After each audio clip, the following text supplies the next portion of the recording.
comme je l'ai dit tantôt, il n'y a que 3 fêtes en islam. Le maoulid ne fait pas partie des fêtes musulmanes ou islamiques. Non. Mais est-ce qu'il est interdit de commémorer le maoulid? Parce qu'il y a une différence entre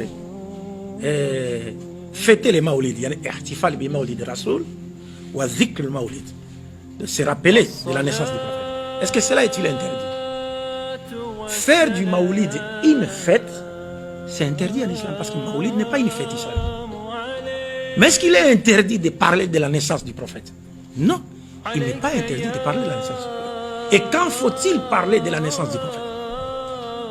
C'est pas comme ça se passe souvent le 12 Rabiul Awal, non. Parce qu'il y a des dates divergentes. Le prophète lui-même n'a jamais parlé des 12 Rabiul Awal. Mais le prophète a parlé de la journée de lundi.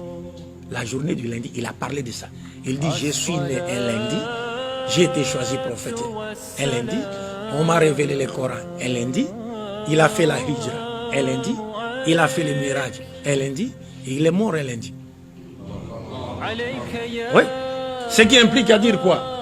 Ce qui implique à dire, si c'était moi personnellement, Abdul Majid, s'il fallait que je parle de la sira du prophète, la biographie du prophète, j'allais réserver la journée du lundi pour parler du prophète.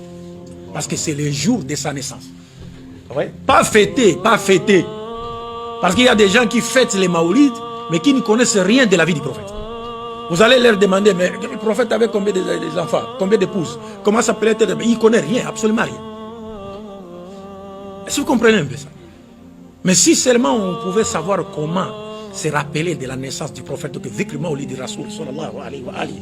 C'est-à-dire, chaque lundi, par exemple, les musulmans s'organisent, il y a ceux-là, après la prière du Fajr, l'imam reste là pendant 30 minutes, il récite quelques chapitres du livre de la biographie Sira Nabawiya, et d'autres dans une autre mosquée, après Salat al-Dhuhri, on récite quelques pages, d'autres mosquées aussi, ainsi de suite.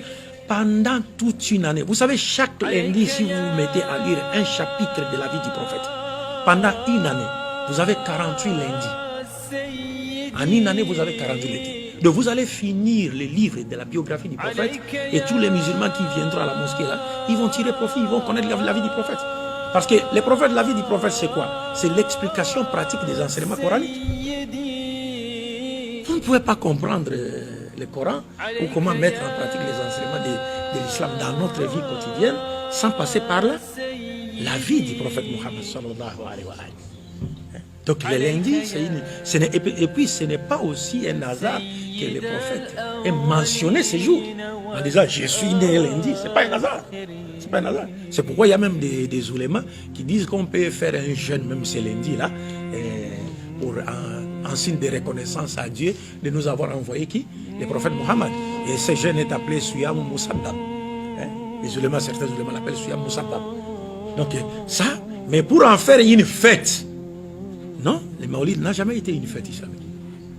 Ça n'a jamais été une fête. Mais il n'est pas interdit de parler de la naissance de qui? Du prophète. Mais quand faut-il parler de la naissance du prophète? Et comment faut-il parler de la naissance du prophète? Comment faut-il parler de la naissance? Parce que souvent, lorsqu'on parle de maoulid, ainsi de suite, finalement, vous allez voir que des fois, on parle de maoulid du prophète, mais ce n'est plus le prophète qui est à l'honneur.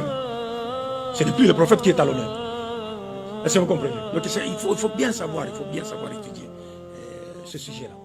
Barakallahu fikum.